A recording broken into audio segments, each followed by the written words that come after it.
Hello again. So hopefully this video will be somewhat more brief than my normal long-winded ramblings on this channel. I can't guarantee that this video won't be just as boring as all those other videos, but at least hopefully it should be somewhat shorter because I'm just going to get straight to the point, which is the peak of this particular trip. At least this half of the trip that I'm telling in this video, because it's actually going to be a two-parter, but I'll save all the rest of that shit for another video. Right now what's relevant is what happened as soon as I peaked. Now this took place in the first full moon of 2020.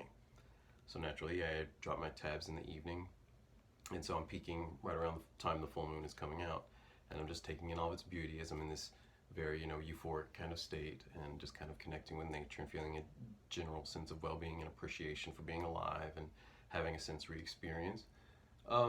And as I mentioned in the last trip report, since I had such great success listening to music while peaking, and that in my experience the effect of putting on a song, especially a song that you like, while peaking actually gives form, well, it gives a theatrical form to the fractals and other elements that you're seeing while you're peaking.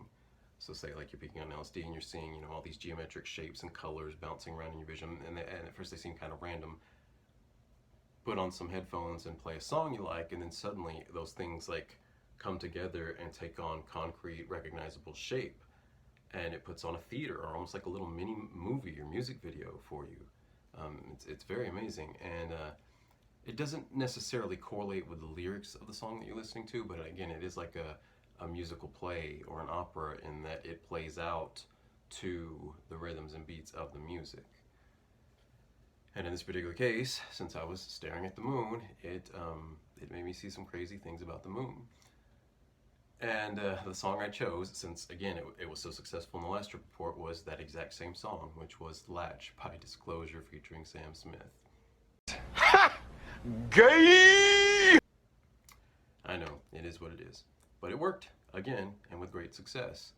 Because, I'm staring at the moon without any music, and its aura of light around it, on this purple backdrop of the sky behind it, it kind of formed almost like a parhelion, like the sun has sometimes.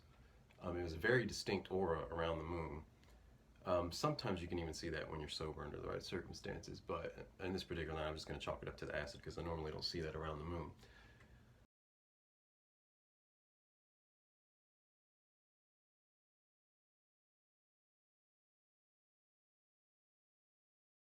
But anyway, and then as the fractals kind of take over my vision, that aura around the moon fragments into rays.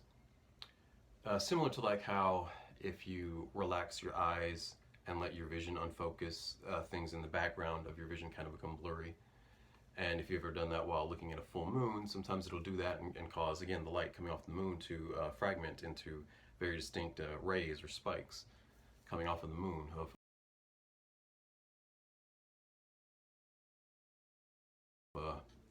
sort of white light.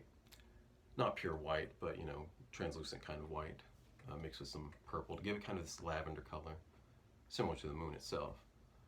So that was going on. I put in my earbuds and play Latch again, and as soon as the music started, sure enough, here we go. We're in a theater, and I choose that word theater deliberately because what took place was basically like the enactment of an ancient Greek or Roman festival, like the old Bacchic orgy festivities during the Bacchanalia to the god Bacchus or Dionysus, the god of wine, and also the god of rebirth and cycles like crop cycles and vegetative cycles such as those of the grapevine and so forth.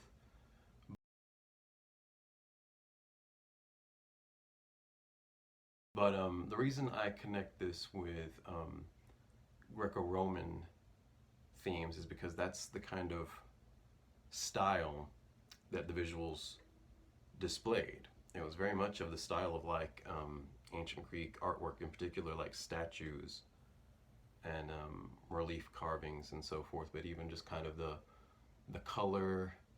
Like I said, it was kind of a lavender color, like what you might see in marble carvings that the ancient Greeks made a lot of their artwork out of.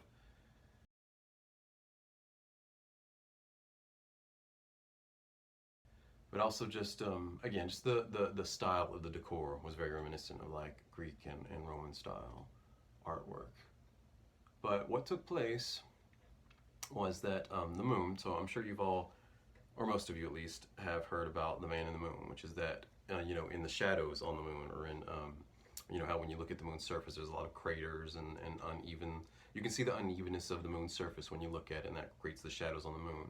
And much like cloud watching or the Rorschach ink blot tests and so forth, a lot of different cultures over the centuries have made those shadows in the moon to correlate with certain shapes, like the rabbit in the moon, and that's where often where we get the concepts of the Easter Bunny, and a lot of the motifs in the mythology of the Easter Bunny come from seeing the rabbit in the shadows of the moon.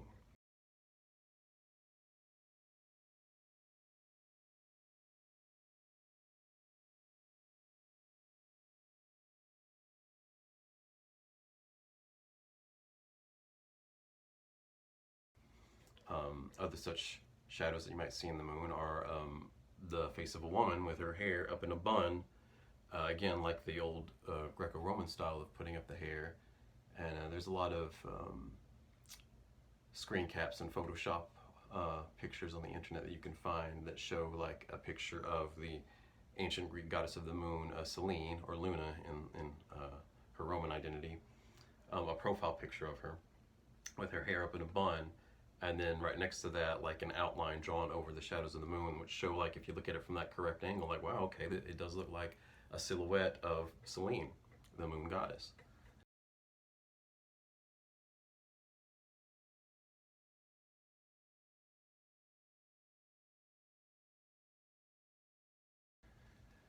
And likewise, again, if you look at those same shadows from a different angle on the full moon, it can kind of look like a man's face on the moon.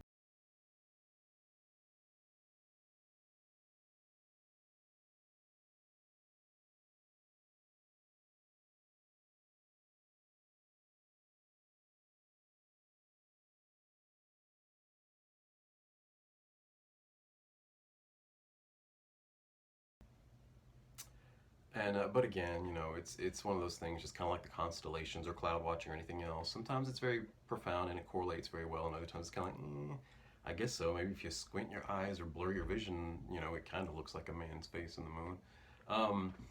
I do think, personally, I think the rabbit is the closest match. So I've always kind of been partial to that imagery associated with the moon. I've heard of the man in the moon. I think we all have at some point, but whenever I would look at a full moon at night when I was sober, I would never really see a man's face. I thought it was always kind of a stretch to, like, I guess it kind of looks like a man's face, or maybe more like a clown's face in the moon, but not like a man. But sure enough, I put on this song and I clearly see a man's face in the moon. And the style, what it looked like, was like the old comedy and tragedy masks associated with theater and theater culture.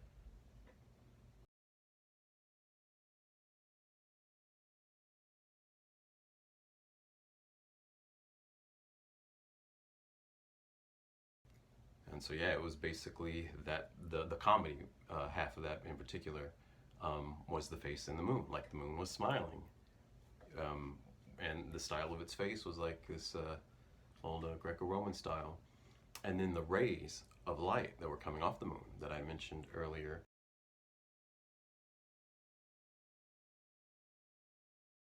they very distinctly took on the form of female hands, like the hands coming towards the moon. And as the song is playing, to the rhythm of the song, these arms, very lavender colored, almost statuesque, kind of Greco-Roman looking, feminine arms, with their hands coming towards the moon, start spinning around the moon, like they're kind of caressing his face or massaging him, and then also like they're kind of revering him or worshiping him. And so as the first verse plays, they're spinning around kind of in one direction or the other, like clockwise. They're just spinning around in that same direction and kind of like paying homage to the moon. And the moon has the smiling comedy mask face on.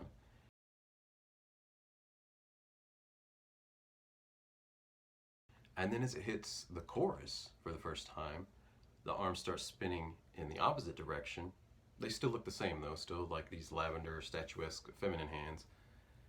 But they're spinning the opposite direction, and this time they're actually reaching in and grabbing the moon.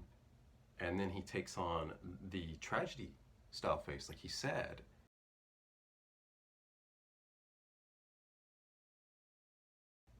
And I could see that the hands were dismembering the moon, tearing him apart.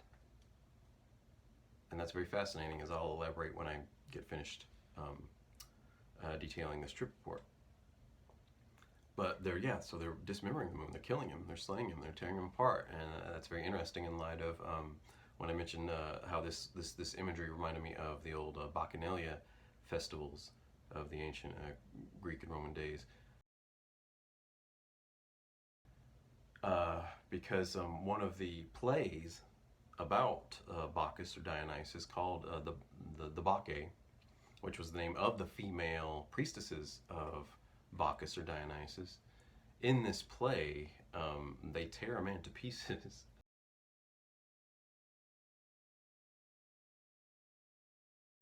And that's a motif lifted right out of the mythology of Dionysus, or Bacchus, whichever you prefer to call him, is that when he was an infant, he was the son of Zeus, and he was an infant, and he was attacked by the Titans, and they tore him to pieces.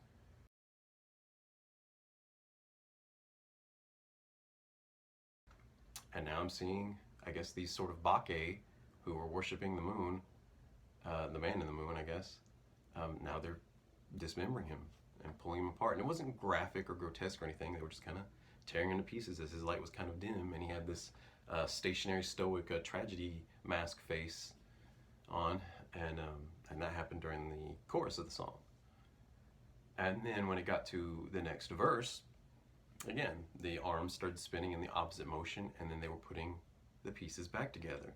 And he still had the sad tragedy face on, but they were now spinning clockwise again, and they were putting the pieces of the moon back together, reconstituting him. Again, this also happened in the mythos of Bacchus Dionysus, the Greco-Roman god of wine. Because after the Titans tore him apart, Demeter and Rhea found the pieces of his body and put him back together and brought him back to life. Or in other versions of the myth, his pieces were, like, I think, eaten by Zeus, and then Zeus reconceived Dionysus, and he was, quote, born again. There's different versions of the myth, but in pretty much every version of the myth, at some point Dionysus is ripped into pieces and then put back together. And that's what was going on here with the moon, because then during the second verse, after these hands are spinning around him and putting pieces back on him, and so his light was becoming more brilliant, when we got to the second chorus, he's the comedy face again. Now he's smiling, and the hands are just spinning around, reviewing him again, like massaging him and caressing him. Then when we get to the bridge of the song, and this is where it gets a little interesting. Well, the whole thing's been interesting, but this is where the trips sort of take on a little bit of a different nature. Some of those rays that were previously hands, statuesque, like lavender, Greco-Roman style, feminine hands, became phalluses. And half of them did, basically, and then the other half were still feminine hands. And they were basically in pairs, one phallus, one hand, one phallus, one hand. And of course the hands were still pointing towards the moon while the phalluses were pointing away from the moon. But the feminine hands started caressing the phalluses.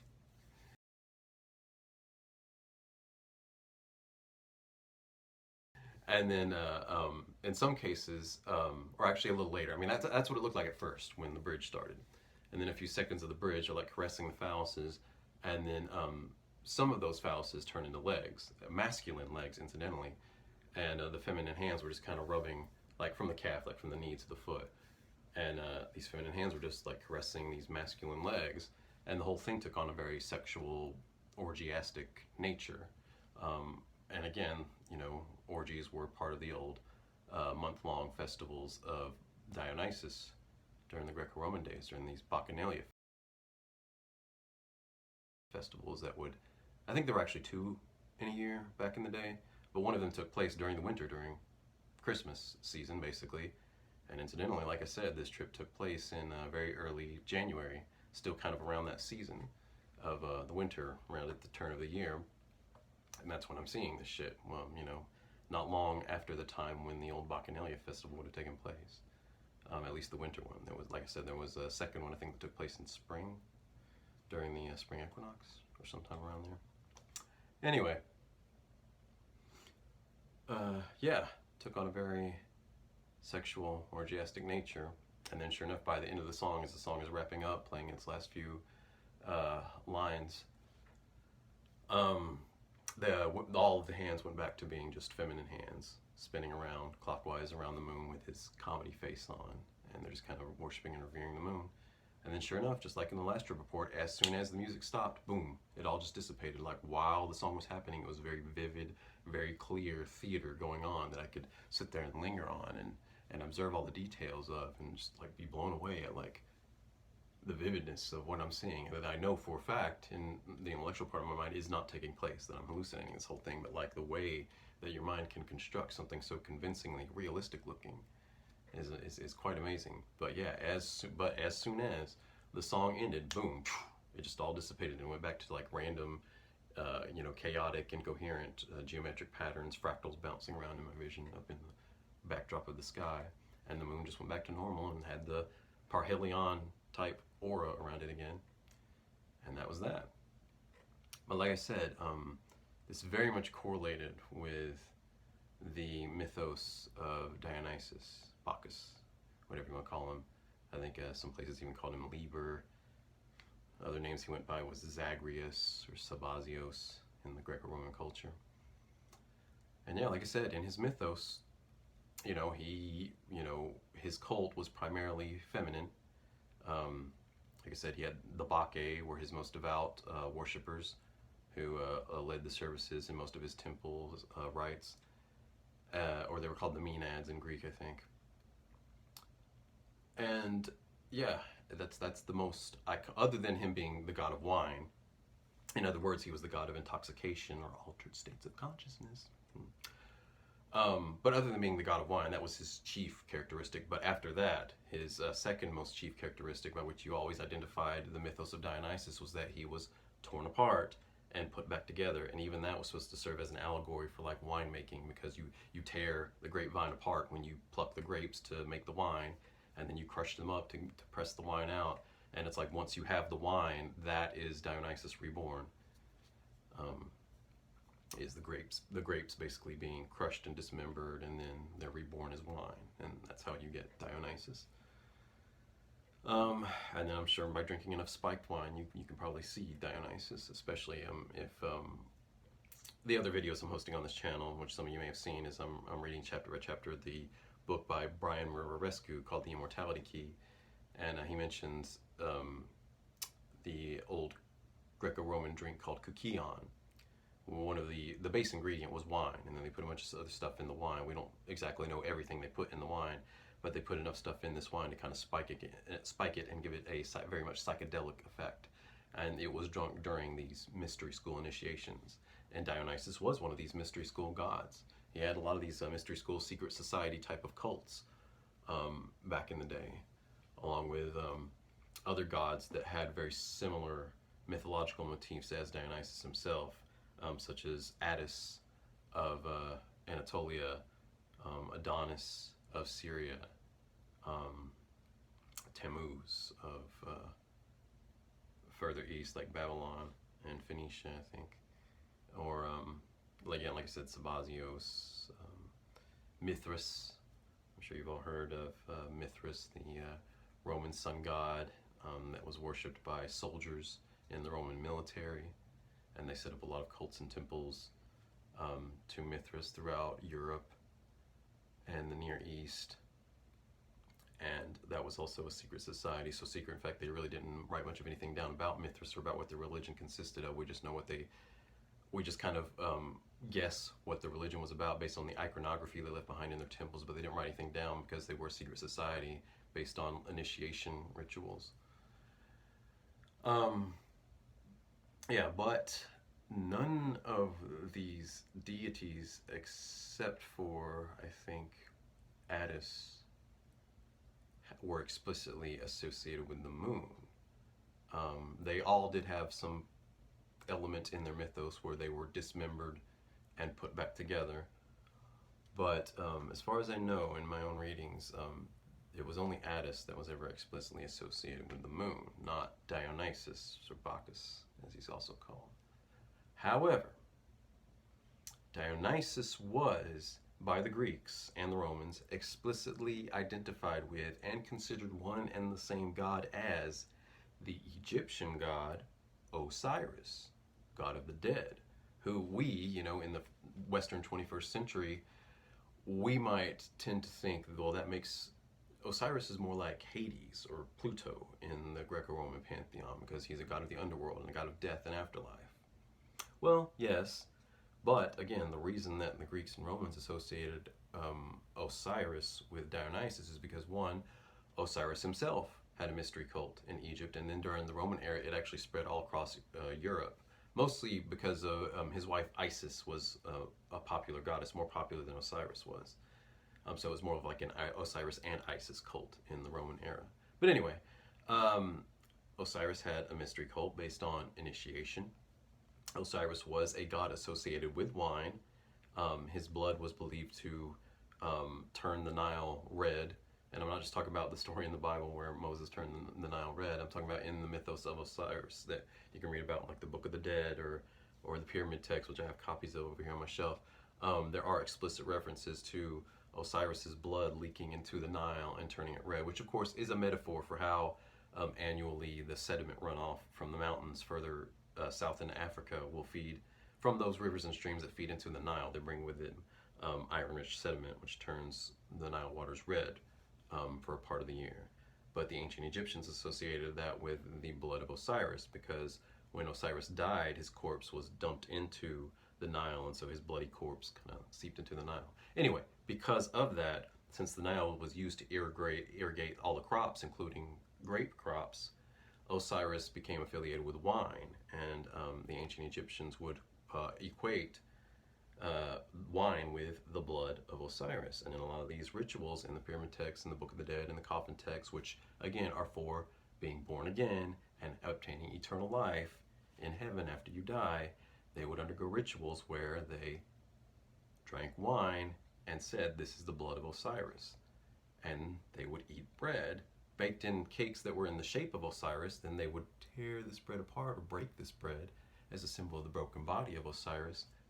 And then they would eat this bread as the body of Osiris and drink wine as the blood of Osiris. Because, and this is another reason why Osiris was explicitly identified with Dionysus, is because Osiris, the biggest motif in his mythology, is that he was torn to pieces and put back together. In fact, in all of my readings, he is the oldest god who has that motif. He was the first. If anything, Dionysus actually probably lifted the motif from Osiris, because going back as early as like 25,000 years before Christ, again in the Pyramid Text, there's references to Osiris being murdered by his brother Seth. It's very much like a Lion King story, where like his younger brother, killed him so that he could take the throne, and then Osiris' son Horus comes back and overthrows Seth, and it's kind of like this whole, Mufasa, Scar, Simba kind of trio going on there. But anyway, after Seth murdered Osiris, he dismembered him, tore his body into pieces, and like I said, dumped his pieces of his body into the Nile. And then later, Osiris's wife Isis collects all the pieces and puts Osiris back together, and then through her magical incantations, along with the help of her son Horus and Thoth and other gods, they raised Osiris back to life. And that's where a lot of this ancient Egyptian mystery school stuff comes in, and these ancient Egyptian rituals. It was all about trying to reenact the mythos of Osiris so that you kind of became identified with Osiris and you would inherit his resurrection power, so that when you died, you could live again in his kingdom in the afterlife, because you identified with him, almost like, he who does not eat of my flesh and drink of my blood shall not inherit the kingdom of heaven. Hint, hint, wink, wink. Anyway, now the reason I bring up Osiris at all is because even though Dionysus of the Greco-Roman pantheon was not explicitly identified with the moon, Osiris in Egypt was.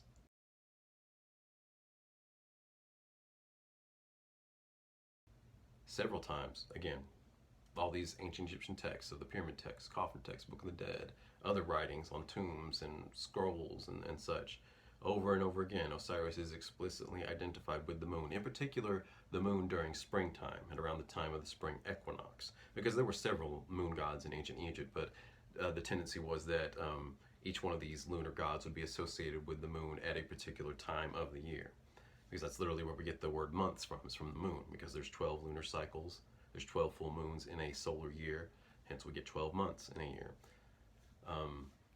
So like for one of each of these months of the year, there was a different god associated with the moon during the year in ancient Egypt. And one of those gods was Osiris during the springtime, during the spring equinox. And that whole month thereafter, the god of the moon was Osiris. And that's because, just as the moon, from the time it's full until the time it's a new moon, where it's completely covered in the shadow, it looks like the moon is being dismembered. It looks like each one of those 14 days, another little sliver of the moon has been ripped off until it gets down to half moon, and then a quarter moon, and then a crescent moon, and then it's completely gone or dead and covered, buried in shadow, you might say, of the night sky. And then incidentally, the new moon period lasts 3 days. And after 3 days, the moon returns. You see a little sliver of a crescent moon, and then it looks like the moon is being put back together piece by piece over the next 14 days until it becomes a full moon again. And if you can see a man's face in the moon and you say there's a man in the moon, well, that man during the spring equinox in ancient Egypt was Osiris.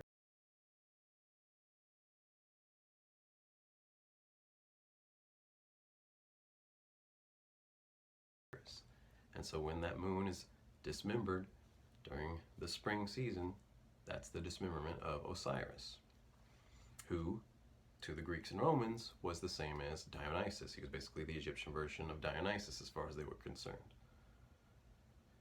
And as you can tell by my ramblings here, obviously I'm a big fan of ancient comparative mythology in that respect. Again, I've said before here that I have a blog about comparative mythology, and it's an armchair hobby I have. So I enjoy reading about these things and talking about these things and pointing out the similarities between the religions and myths of certain ancient cultures, and this is definitely my favorite one. And so naturally I think that had an influence on me seeing these things in this trip, and immediately my mind just goes to like, oh my god, I'm seeing like the dismemberment of Dionysus by the Maenads. This is like a Bacchic festival being replayed. And the reason I'm seeing it in the moon is because his Egyptian counterpart Osiris was a moon god, and here we go.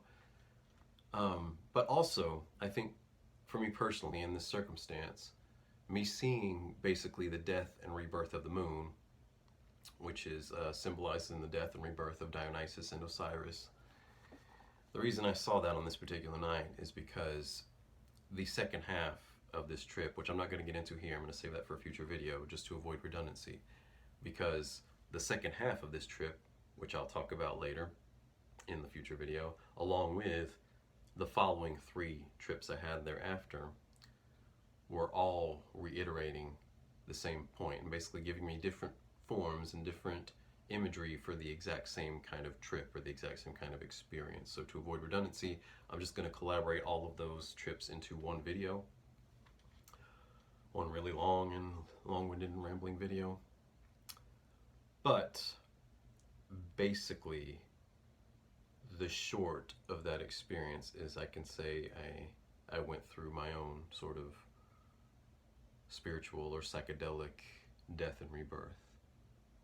And so that's why basically I think what I saw on the moon that night was a prelude to what I was about to experience in the second half of that night, and experience again and again and again in the following 3 trips thereafter.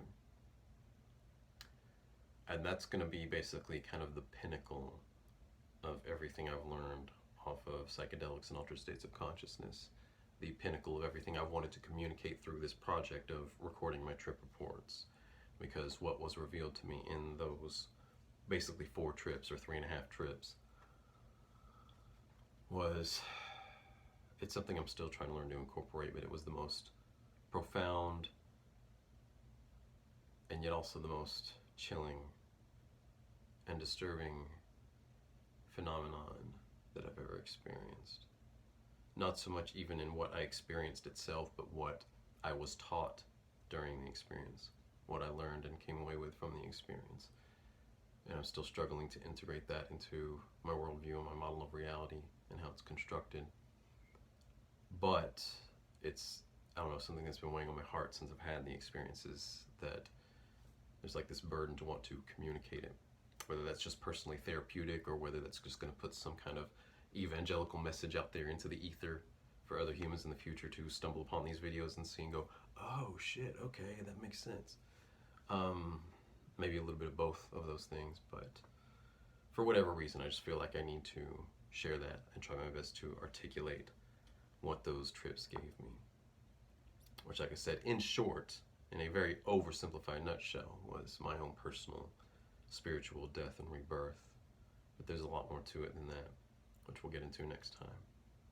But for now, thank you for listening.